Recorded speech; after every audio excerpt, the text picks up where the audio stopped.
جیسا کسی کو دیں گے ویسا ہی لوٹ کر واپس آپ کی طرف آئے گا۔ عالیہ بیگم تو اس کی باتوں سے سکتے میں آ گئی۔ وہ ہانیہ تھی ہی نہیں جسے عالیہ جانتی تھی۔ نکل جاؤ میرے گھر سے ابھی اور اسی وقت۔ میں اب تمہیں اپنے گھر میں ایک پل کے لیے نہیں رہنے دوں گی۔ آپ کیا نکالیں گی مجھے؟ میں خود یہ گھر ہمیشہ کے لیے چھوڑ کر جا رہی ہوں، پر افسوس ہے چچی آپ پر۔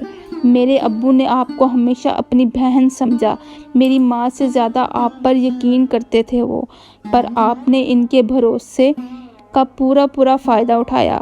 فکر مت کریں، قیامت کے روز اللہ کے سامنے میرے ابو کو جواب دہ ہوں گی آپ، پھر آپ کو پتہ چلے گا دنیا میں کسی کے بھروسے کا فائدہ اٹھانا کتنا بڑا گناہ ہے۔ کہتے ہوئے اوپر کی طرف بھاگ گئی۔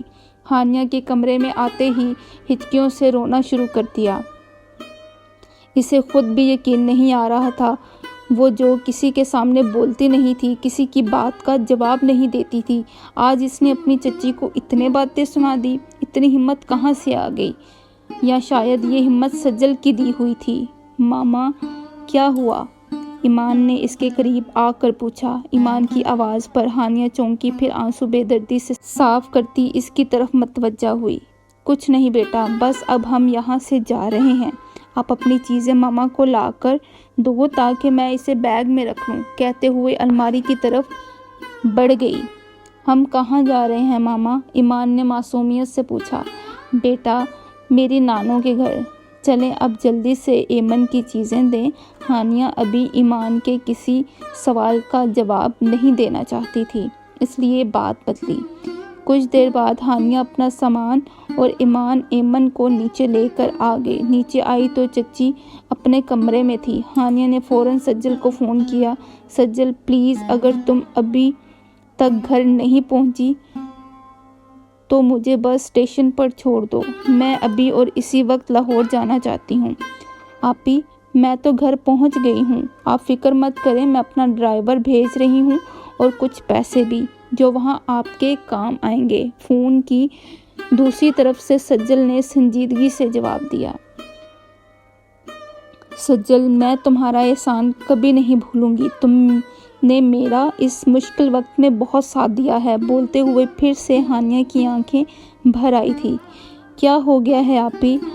آپ کی چھوٹی بہن ہوں، اور بھلا بہن بھائیوں کا بھی کوئی احسان ہوتا ہے۔ خیر اب آپ اپنا اچھا فیصلہ کر ہی لیا ہے تو پلیز اس پر قائم رہنا، سجل نے التجا کی۔ اب اس پر قائم رہنے کے علاوہ میرے پاس کوئی راستہ نہیں ہے سجل، ہانیہ دکھ سے بولی۔ اور آپ کو چچی نے کچھ نہیں کہا؟ مطلب آپ نے ایک دم یہ فیصلہ کیا تو کسی کو اعتراض نہیں ہوا؟ سجل کو یقین نہیں آ رہا تھا کہ ہانیہ نے ایک دم اس کی بات پر کیسے عمل کر لیا۔ سجل جب ملیں گے تب ساری بات بتاؤں گی، فی الحال نہیں۔ چلیں جیسے آپ کی مرضی، بس اپنا اور ایمان کا خیال رکھیے گا اور وہاں مجھ سے رابطے میں رہیے گا انشاءاللہ، کہتے ہوئے فون رکھ دیا۔ ہانیہ نانوں کے گھر پہنچی تو اسے اپنا ایک قدم اٹھانا مشکل لگ رہا تھا۔ کچھ سال پہلے وہ کس قدر خوشی سے اس گھر میں آیا کرتی تھی۔ اندر جاتے ہوئے اس کی نظر لان پر پڑی جہاں بیٹھ کر شاذل نے اسے پہلی بار محبت کا اظہار کیا تھا۔ پلک جھپکتے ہی اس کی زندگی بدل گئی تھی، اس کے اتنے خواب مٹی میں مل گئے تھے۔ ہانیہ بی بی آپ؟ زرینہ اس کے قریب آ کر حیرانگی سے بولی۔ زرینہ کی آواز پر ہانیہ چونکی۔ کیسی ہیں آپ؟ ہانیہ نے پوچھا۔ میں ٹھیک ہوں، آپ یہاں کیوں کھڑی ہیں؟ چلیں اندر۔ زرینہ نے فوراً ایمن کو اس کی گود سے لیا۔ ہانیہ نے اس بات میں سر ہلایا اور اس کے پیچھے کھو لی۔ اندر آتے ہی ہانیہ کی نظر بھٹک کر شاذل کے روم کی طرف گئی، جو شاید کافی عرصے سے بند لگ رہا تھا۔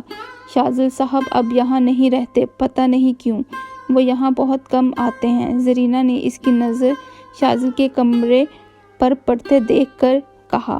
ہانیہ نے اس کی بات کا کوئی جواب نہیں دیا اور نظریں ادھر ادھر گھما لی۔ نانو کب گئی ہیں ماموں کے پاس؟ ہانیہ نے بات بدلی۔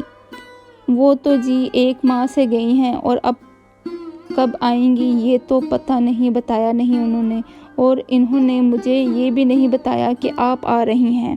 میری ان سے بات نہیں ہوئی، اس لیے انہیں نہیں پتہ کہ میں آ رہی ہوں۔ تو آپ کے شوہر نہیں آئے؟ آپ کیسے آئی ہیں؟ زرینہ نے حیرانگی سے پوچھا۔ ایک لڑکی کے لیے سب سے مشکل کام یہ بتانا ہے کہ اس کے شوہر نے اسے طلاق دے دی۔ مجھے طلاق ہو گئی ہے، ہانیہ نے ہمت کرتے ہوئے بتایا۔ ہانیہ کے بات پر تو زرینہ جیسے سکتے میں آ گئی۔ اسے یقین ہی نہیں آ رہا تھا کہ کوئی ہانیہ جیسی لڑکی کو طلاق بھی دے سکتا ہے۔ اچھا چھوڑیں، یہ بتائیں آپ کی طبیعت کیسی ہے؟ بلکہ آپ اپنے کمرے میں آرام کریں، میں کھانے کے لیے انتظام کرتی ہوں۔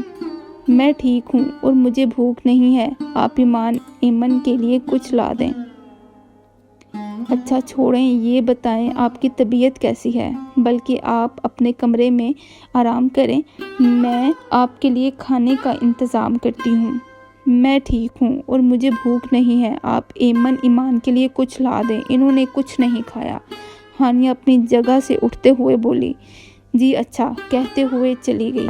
زرینہ ایمن کے لیے کھانے کے لیے چیز لے کر آئی اور ہانیہ کے قریب آ کر بیٹھی۔ کتنی کمزور ہو گئی ہیں آپ، چہرے پر تو رونق کا نام ہی نہیں رہا۔ آپ تو ایسی نہیں تھی ہانیہ بی بی، زرینہ دکھ سے بولی۔ اس کی بات پر ہانیہ مسکرا دی۔ جس لڑکی کو 2 بیٹیوں کے ہوتے ہوئے بھی طلاق دے دی جائے، وہ بھی صرف اس لیے کہ بیٹا نہیں دے سکی، تو کیا ایسی لڑکی کے چہرے پر کوئی رونق ہوگی؟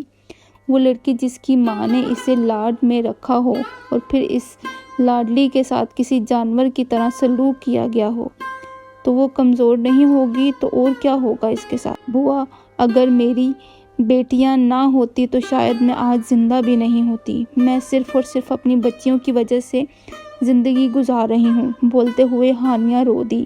اور ہانیہ کی باتیں سن کر تو زرینہ بیگم کی بھی آنکھیں بھر آئی۔ آپ فکر مت کریں، اللہ پاک آپ کے ساتھ ہیں، وہ اپنے بندوں کو کبھی بھی اکیلا نہیں چھوڑتے۔ اگر آپ کے ساتھ یہ سب بھی ہوا ہے تو یقیناً اس میں اس کی بہتری ہی ہوگی۔ ارے بوا، اس میں کیا بہتر ہوگا؟